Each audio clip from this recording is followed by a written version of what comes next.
Hello hello. तने सुनबा कहाँ रहा तारा 2-4 दिन से फोन काहे ना उठाओ? तारा का हो गइल बा? अभी पूछते बड़ू कब भइल बा? बताइबो तब न। हमार माथा मौत खराब कर।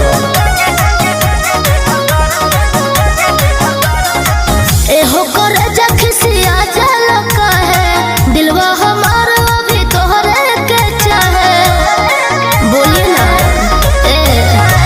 एहो कर जखसिया जल कहे दिलवा हमार अभी तोहरे के चाहे। साड़ी पहने लगा काहे तारा गोड़े लगता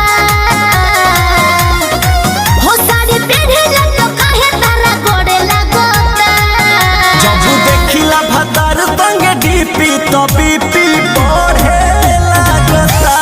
अच्छा पारा चढ़े लागता।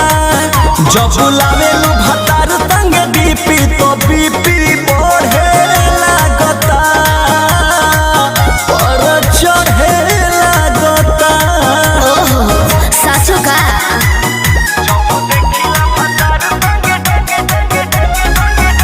Music by Arya Sharma.